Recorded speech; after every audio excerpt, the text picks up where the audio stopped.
प्रिय बच्चों, जैसा कि उसी क्रम में आगे बढ़ते हुए एकादश के भैया ध्यान से सुने कि साइनोबैक्टीरिया के बारे में चर्चा की गई थी और साइनोबैक्टीरिया यानी ब्लू ग्रीन एल्गी के नाम से जाना जाता है।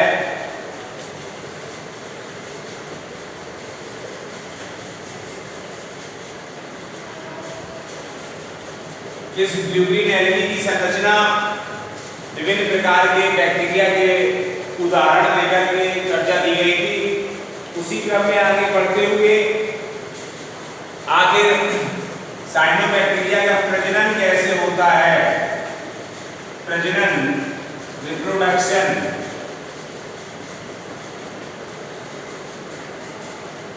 ये प्रजनन की क्रिया, जबकि साइनोबैक्टीरिया में लैंगिक प्रजनन नहीं होता, इसमें कायिक प्रजनन, फ्रेगमेंटेशन, फिजन यानी द्विखंडन, फ्रेगमेंटेशन का मतलब है खंडन, व हार्मोनिया द्वारा इनका प्रजनन होता है। जबकि हम फ्रेगमेंटेशन की बात करते हैं, खंडन, आखिर खंडन की क्रिया के द्वारा इस साइनोबैक्टीरिया में प्रजनन की जो क्रिया हो रही है, जैसा कि आपको मैंने पहले बताया था कि साइनोबैक्टीरिया तंतुमय यानी कि फिलामेंटस संरचना के रूप में तंतु जलधारा के प्रवाह से छोटे छोटे टुकड़े में टूट जाने वाली संरचना और प्रत्येक टुकड़ा नए तंतु को जन्म देता है। ये क्रिया खंडन क्रिया कहलाती है साइनोबैक्टीरिया की। अगली बात आती है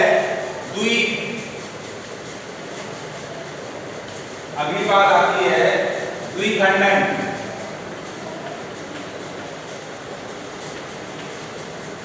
द्विखंडन में एक कोष की साइनोबैक्टीरिया जैसे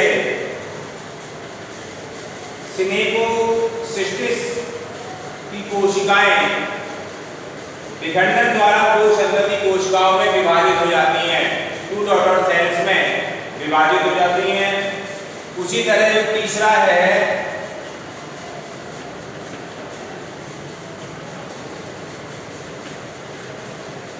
तीसरे प्रकार का है हार्मोनिया प्रकार का प्रजनन, जिसमें ये तंतु के छोटे छोटे खंड हैं जो मुख्य तंतुओं के दोनों ओर से अपने या कह सकते हैं हेटेरोसिस्टों द्वारा अलग हो जाते हैं और मुख्य तंतु से अलग होकर प्रत्येक हार्मोन नए जीवधारी को जन्म देता है। सामान्यतः साइनोबैक्टीरिया में अलैंगिक प्रजनन विभिन्न प्रकार के अचल बीजाणु जैसे इकाइनेट, एंडोस्पोर, एक्सोस्पोर्स इत्यादि द्वारा होता है। जबकि हम economic important of blue green algae, आर्थिक महत्व के संदर्भ में ब्लू ग्रीन एल्गी की बात करते हैं तो यह नाइट्रोजनी स्थिरीकरण, नाइट्रोजन का विक्षेपण द्वारा पूर्वकता प्रदान करते हैं।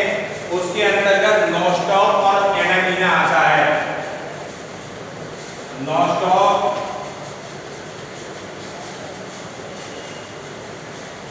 और एनामीना जो नाइट्रोजन का विक्षेपण,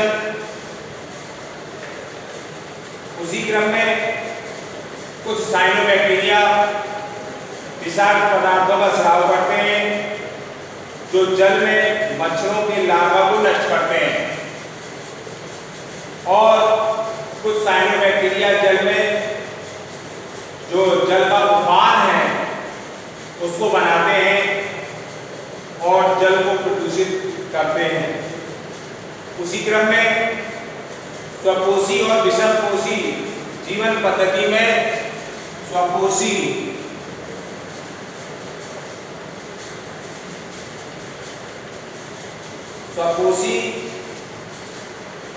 व विषमपोषी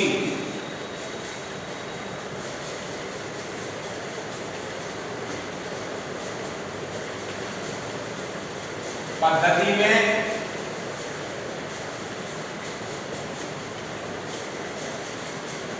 पोषण के आधार पर जो मुनेरा जगत है कि सभी जीवधारियों को दो वर्गों में विभक्त किया गया है, स्वपोषी और विषमपोषी। स्वपोषी में ये अकार्बनिक पदार्थों से अपने लिए कुछ अकार्बनिक पदार्थों को अपने जीवन पद्धति में उतारने के लिए कुछ भोज्य पदार्थों कार्बनिक भोज्य पदार्थों का संश्लेषण करते हैं। और ठीक उसी प्रकार जैसे हरे पौधों के द्वारा किया जाता है, इस कार्य को करने के लिए ऊर्जा के स्रोत के आधार पर इन्हें दो समूहों में बांटा गया है, प्रकाश स्वपोषी और रसायन स्वपोषी। प्रकाश स्वपोषी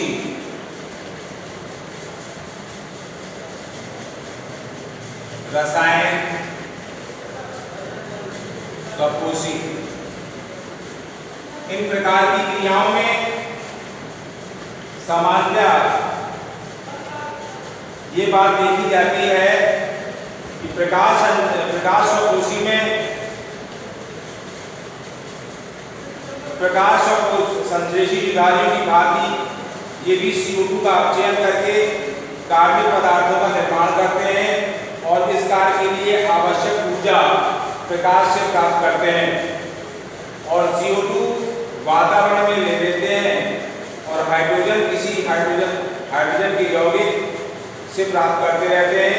सभी साइनोबैक्टीरिया जल से हाइड्रोजन प्राप्त करते हैं और इस प्रक्रिया में O2 विमुक्त करते हैं, इसलिए इसे ऑक्सीजनिक प्रकाश संश्लेषण कहते हैं। इसके विपरीत अनेक जीवाणु अन्य यौगिक से हाइड्रोजन प्राप्त करते रहते हैं, जिसमें carbon dioxide CO2 plus H2S hydrogen sulphide, light energy,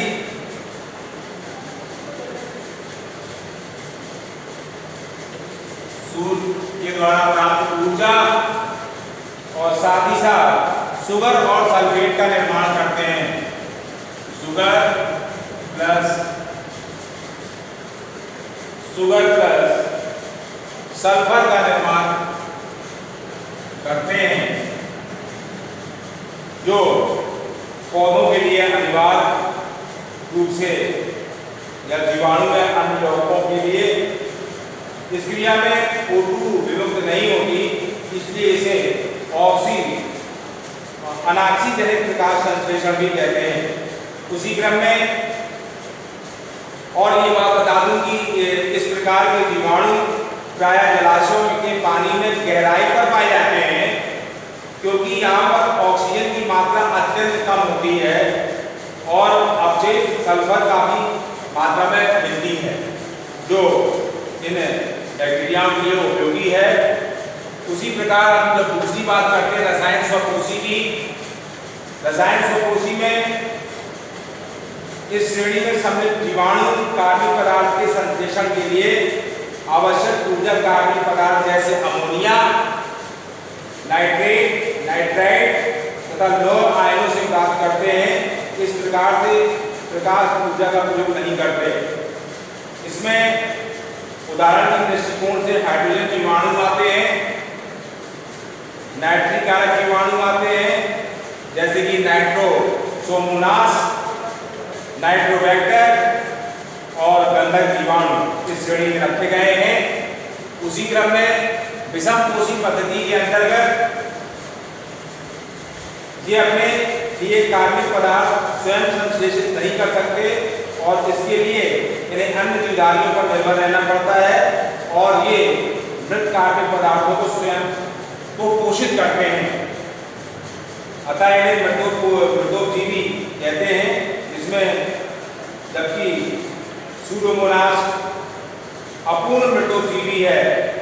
लेकिन पूर्ण मृतोपजीवी की बात करते हैं तो क्लॉस्ट्रीडियम जो पूर्ण मृतोपजीवी है, ये अपना भोजन जीवित पोषण से प्राप्त करते हैं, इसलिए इन्हें परजीवी कहते हैं। और इसी प्रकार इसमें जो नाइट्रोजन का फिक्सेशन बताया था, नाइट्रोजन का स्थिरीकरण इन बैक्टीरियाओं के द्वारा होता है, उसमें मोनेला की अनेक जातियां जो वायुमंडल में नाइट्रोजन को नाइट्रोजनी यौगिकों में बदलने की क्षमता रखती हैं और इस क्रिया को हम N2 फिक्सेशन कहते हैं। और अनेक जीवाणु साइनोबैक्टीरिया वायुमंडल में भारी मात्रा में N2 का स्थिरीकरण करते रहते हैं, जैसे कि एजोटोबैक्टर, एजोस्पाइरिलम तथा क्लास्ट्रीडियम।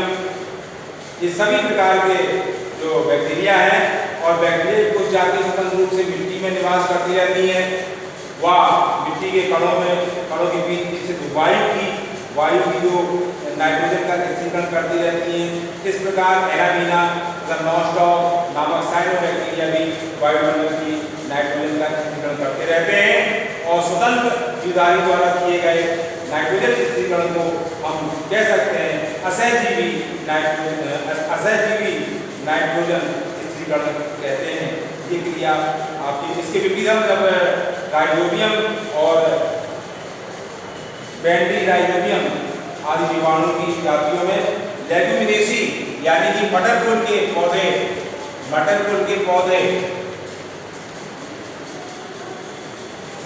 पौधों में की जड़ों में जो नोड्यूल्स यानी ग्रंथिकाओं में निवास करती रहती हैं, जिससे वायुमंडल में नाइट्रोजन का स्थिरीकरण उनके नाइट्रोजन का में परिवर्तित कर देते हैं। ये क्रिया थी बच्चों, और इसी क्रम में आगे हम प्रोटिस्टा जगत की बात करेंगे नेक्स्ट टर्न पर।